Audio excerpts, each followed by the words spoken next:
The CAPS document. CAPS stands for National Curriculum Assessment Policy Statement. It is a document that ensures teachers stay on track with what they need to teach and stay up to date with the work without running out of time. It helps South African teachers by guiding them to stay on track with what needs to be taught grade by grade, and ensures that work is not too easy or too difficult for the specific grade. It also ensures teaching in South Africa stays consistent and that all learners learn the same content at the same level. Not only does the CAPS document guide teachers on what they need to teach, but it also states how teachers should assess each section of work. The importance of considering diversity in the classroom. It's important to include diversity so that everyone feels that they have a say. It is also important to include diversity when teaching so that all students' ways of learning are incorporated. Including diversity also allows for students to learn from one another and exposes them to different cultures. How diversity in the classroom influences teaching strategies. Teachers have to include a wide spread of learning strategies so that all students can be included. By introducing different teaching strategies, it creates a more fun and unique way of learning, and children will be more engaged. By having diversity in the classroom and exposing children to multiple teaching strategies, you create an opportunity for children to have a bigger picture of the world around them. Including a variety of teaching strategies will also have a positive effect on the teacher, as they will constantly be growing and improving. Understanding diversity in the classroom. When creating a maths lesson based on numbers, operations, and relationships, the teacher will have to think about incorporating visuals and concrete materials, for example, number lines or blocks to help the learners to count and understand the relationships between numbers and how to work out a sum and understanding plus and minus. By using these blocks, learners will physically be able to see and count them individually. As a teacher, you'll need to take these things into account when planning a maths lesson on number, operations, and relationships. As a teacher, you could incorporate groups with the same mother tongue and provide a worksheet that incorporates sums, and this will allow the learners to explain to one another and help each other understand. In the classroom, the teacher will have to adapt their teaching in maths based on the different levels that the learner are on. For example, learners are struggling, you could give extra time for learners and provide necessary resources to help them. And for gifted and fast learners, you could give them more work or give them harder worksheets to complete. Examples that could be a factor in the classroom is a child with ADHD. You'll need to try and find a way that can accommodate an ADHD learner in a maths lesson. You could teach a lesson by using students to demonstrate a sum. For example, you have 10 students in your class and 4 learners are not here. How many learners do you have in your class? Ask a learner to come to the front of the class and count how many learners are in the classroom. Aspects of diversity, cultural. In the classroom, you can talk about how different cultures use maths and who introduce number operations and relationships. You can show learners how maths is used in real life and how it's used in different cultures. This will allow learners to get a background into other people's cultures. Linguistic. In a maths lesson about number operations and relationships, you can start the lesson by introducing the different mathematical terms in their home language and create flashcards with a word, symbol, and example. Socioeconomic. When teaching a maths lesson on numbers, operations, and relationships, always ensure that there are visual aids and resources like blocks so that the learners can use it to count. Make sure to provide learners with a worksheet that they can do at home with the resources that they have at home. For example, give a worksheet on adding they can use fruit to help them count. Learning styles. When teaching a maths lesson based on number, operations, and relationships, you always need to consider that often you will get learners that use different things to help them, whether that's blocks, their whiteboards, or just calculating it with their fingers. As a teacher, you need to make sure that the worksheet that you give them accommodate the different learning styles. For example, count how many apples, jump to the number of apples, draw the apples, or write the sum out and write it in the air. This will cater for visual, auditory, and kinesthetic learners. According to the CAPS document, mathematics in the foundation phase forges the link between the child's preschool life and life outside of school. It also practices abstract mathematical concepts that will be used later on in life. The content areas. All areas in the math curriculum and assessment policy statements list the content area, the general content focus, and the foundation phase specific content focus. Specific skills that should be developed: the correct use of math language, number vocabulary, number concept and calculation application skills. They must learn to listen, communicate, think, reason logically, and apply mathematical knowledge that they have gained. They need to learn to investigate, analyze, represent, and interpret information. The tables on the top of the slide show the weighting of content areas in the foundation phase. For maths, there are 5 different content areas: numbers, operations, and relationships, patterns, functions, and algebra, space and shape, measurement, and data handling. The bottom of the page shows a table of how many hours are expected to be taught for mathematics per term. Each term should have 40 lessons, and overall there should be 160 hours. Grade 2 has specific problem types. These are addition and subtraction, rate, grids, repeated addition, grouping, and sharing. How the CAPS document addresses the inclusion of diverse learners and supports differentiated instruction. 1.3 General aims of the South African curriculum.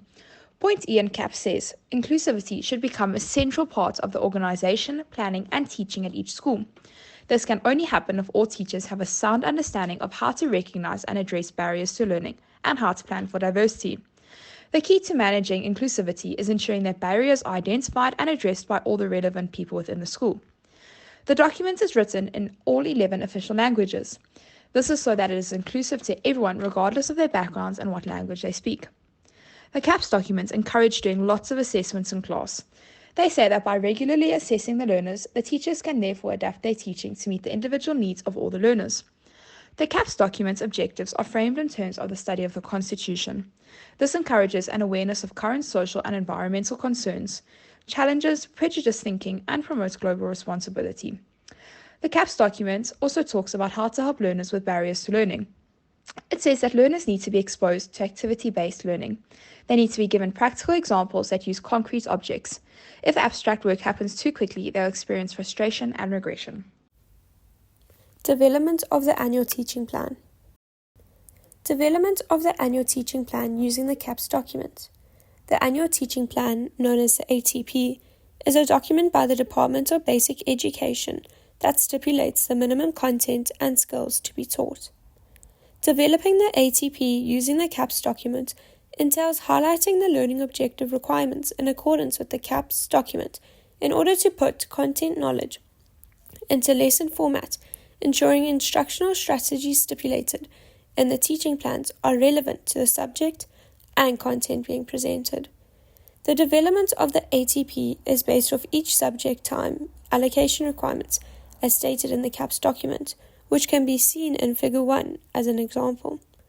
By dividing the subject content areas into manageable sections in relation to the time allocation of each subject, this allows for allocation of content area topics and knowledge areas to be given relevant time frames in accordance to the subject's different content weighting that is needed to be covered over the week, term, or year time frame.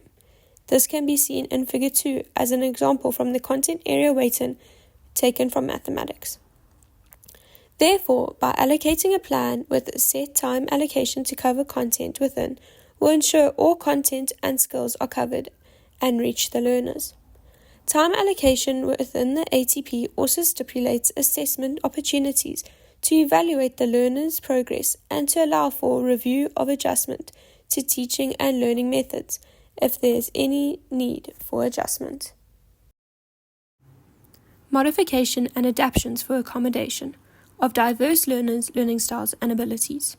Modification and adaptations of the annual teaching plan needs to accommodate for diversity as well as learners with differing learning styles and abilities. These differing components can be based off a variety of influences, but the main component is the area or location in which teaching and learning is taking place. Components that may lead to modification and adaptation need of the ATP may include learning support, background of learner, teaching and learning methods and styles, available resources, relevant knowledge and skills, and diverse content. Inclusive teaching strategies. Universal design for learning provides all learners with an equal chance for success. Using a range of instrumental strategies, UDL aims to eliminate any obstacles to learning. It's about incorporating flexibility that may be modified to suit the requirements and strengths of each individual. Provide multiple means of representation, using visual aids, multilingual support, digital resource, and manipulatives. Provide multiple means of expression, written response, verbal response, and visual response. Provide multiple means of engagement, collaborative learning, real-world application, and technology integration. Differentiated instruction to modify instruction to accommodate a range of learners' demands. Set up learning centers that can cater to different learning styles. For visual learners, have a visual learning center with the use of visual aids such as diagrams and charts. Auditory learners have an auditory learning center with the use of audio recording songs or rhymes. Kinesthetic learners have a kinesthetic learning center with hands-on materials, manipulatives, and games. Tiered assessments that cater to different levels of understanding have a basic assessment, intermediate assessment, and advanced assessment. Flexible groupings based on their needs and abilities. Homogeneous grouping, where the grouping learners with similar mathematical abilities, and heterogeneous grouping learners with mixed mathematical abilities to assist those with specific mathematical needs. And then culturally responsive teaching. Teaching that is culturally sensitive involves utilizing the traditions, traits, experiences, and viewpoints of learners as a means of improving instruction in the classroom. Incorporate diverse cultural references, culturally relevant curricula, and the use of multicultural instructional examples. Examples of activities, assessments, and resources that promote inclusivity in the classroom. The activities have math centers that incorporate a variety of stations targeting different aspects that learners may struggle to comprehend. For assessments, have multilingual mathematical assessments, visual mathematical assessments, and verbal mathematical assessments. And then for the resources, have mathematical manipulatives, multilingual resources, and culturally relevant mathematical resources. Assessment and evaluation.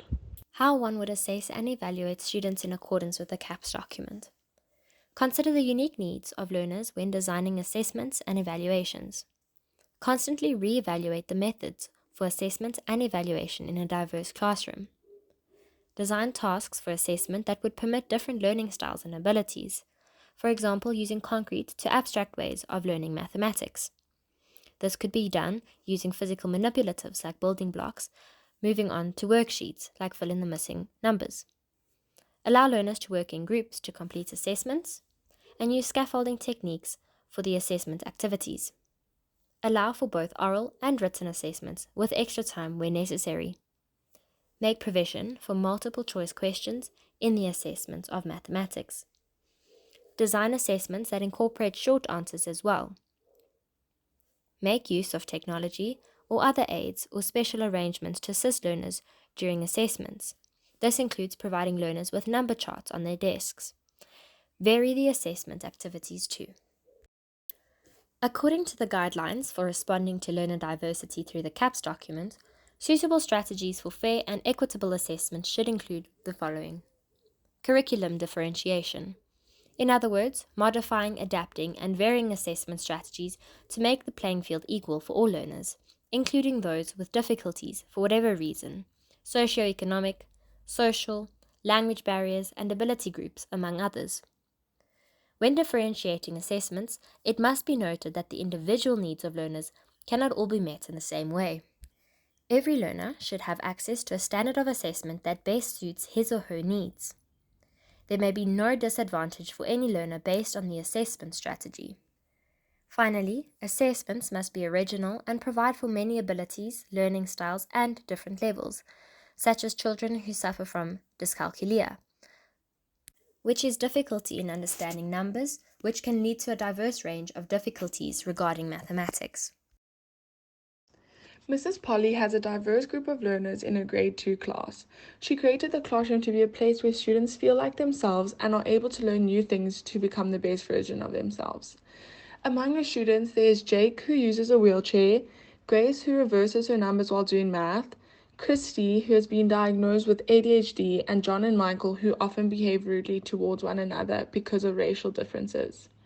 Because of Jake's car accident, this resulted to challenges in the classroom, as his desk was too small to fit his wheelchair, and he was unable to play his favorite game with his friends as it required climbing. This made him feel lonely. Grace's mathematical skills are great, especially when it comes to numbers, operations, and relationships. Although the only setback is that she often reverses her numbers around, which results in the answer being incorrect. When this happens, she becomes impatient and prefers to be alone rather than socialize with her friends. Christy loves to be outside and play sports, but when she's in the classroom, she finds it challenging to focus because of her ADHD. She therefore rushes to work so that she can play outside, and she becomes disruptive to her classmates, which makes them get frustrated to her. John and Michael come from different racial backgrounds, which causes them to clash and disrupt the entire class. They often shout over each other, fight over different toys, tease one another, call each other names, and gang up on the other person. Here are 5 strategies to address the needs in the case study. To help Chrissy focus better in class, we will take frequent breaks as well as include movement activities, as well as not place the children in group seatings so that we can avoid distractions. We will incorporate collaborative work and team building exercises so that the students can work together and not against each other like John and Michael. We will have class discussions so that the learners can be open and honest, and we will do exercises where they have to write numbers in the different textures to help the learners from reversing their numbers. Some modifications are to create a desk that is the correct height to fit Jake's wheelchair, and create a game that does not require climbing. We will design a variety of posters to teach the learners about diversity. We will be sure to include regular breaks in the lesson, and we will place multiple numbers around the classroom in order for the learners to become more familiar with numbers, operations, and relationships. This means different, and unfortunately, the ATP is only presented in such a manner that can only be taught in English and Afrikaans, disregarding the other 9 official languages of the country, which will be in the form of a learner in the classroom. Another challenge is that the ATP does not accommodate gifted learners and, on the other side of the spectrum, learners with disabilities. These challenges, however, do give an opportunity for the DBE to bring in learned individuals who are specialists in their fields of languages and learner support to diversify the ATP and give further detail on its implementation. Furthermore, for it to be adapted for learners with learning disabilities. The key takeaway is that as much as the DBE provides guidelines for teachers, those guidelines have been made with vigorous work to allow for implementation. The socioeconomic aspects and other diversity strands challenge educational structures as a whole. Thus, it is important for educational personnel in South Africa to constantly reflect and adapt to the ever-changing parameters of education. Changes need not be drastic, as on a journey of 1,000 miles, one can only clearly see the next step. So South African teachers just need to keep striding.